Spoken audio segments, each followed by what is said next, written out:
धार जिले के धर्मपुरी थाना क्षेत्र में 22 जुलाई को उस वक्त हड़कंप मचा जब टवलाई डेडगांव रोड पर एक खेत के पास कच्चे रास्ते पर एक युवक का शव मिला। कूनो नदी का लगातार बढ़ रहा था जलस्तर। कलेक्टर अर्पित वर्मा के निर्देशन में डूब प्रभावित क्षेत्रों पर प्रशासन मुस्तैद रहा। तहसीलदार रोशनी शेख सहित कई अधिकारी कर्मचारी हालातों पर नजर बनाए हुए हैं।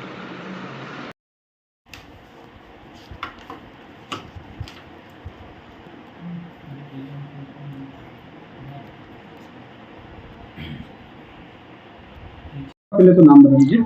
संतोष यादव टी धर्मपुरी। सर, क्या कुछ घटना हुई 203 के मामले में? ये जो घटनाक्रम है इसमें जो आरोपी है लल्ला उर्फ ललित अलावा निवासी डेडगांव मंदिरपुरा का, इसका और आरोपी जो इसमें मृतक है लोकेश निवासी डेडगांव बड़ीपुरा का, इनका दोनों का आपस में एक दूसरे के घरों में आना जाना था। करीबन 2 महीने पहले का घटनाक्रम है कि मृतक के द्वारा आरोपी की जो माँ है उसके साथ छेड़छाड़ की गई थी। इससे आरोपी नाराज था और इसी बात को लेके 21 जुलाई का जो घटनाक्रम है उसमें दोनों मृतक के घर से एक बोरी में भरकर गेहूं ले गए थे और एक दुकान पे बेचे थे।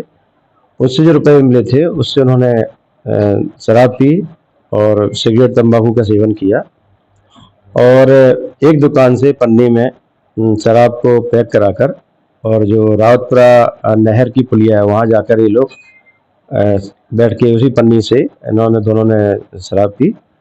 शराब पीने के बाद जब मृतक को नशा हो गया तो उसी दौरान उसने आरोपी को माँ की गाली दी, जिससे उसे और गुस्सा आ गया और उसने 2 थप्पड़ दिए, जिस कारण से जो मृतक है वो जमीन में गिर पड़ा और फिर आरोपी के द्वारा दाहिने हाथ से उसकी जो कोहनी थी मृतक की पीठ में जोर से मारी और बाएं हाथ से उसकी गर्दन दबा दी जमीन में।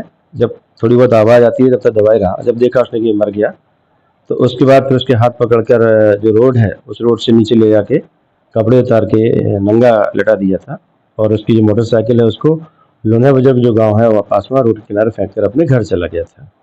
ये पूरा घटनाक्रम है। इसमें पुलिस के द्वारा लगातार मेहनत की गई। आसपास के तकरीबन 150-200 लोगों से गोपनीय अपनी इस तरह पूछताछ की गई और उसमें घटनाक्रम पूरा निकल के आया। सर, क्या कारण रहा है इसमें जो पत्नी उसकी मृतक आरोपी ने की जो माँ के साथ छेड़छाड़ की थी उसी से नाराज हो गया हत्या की।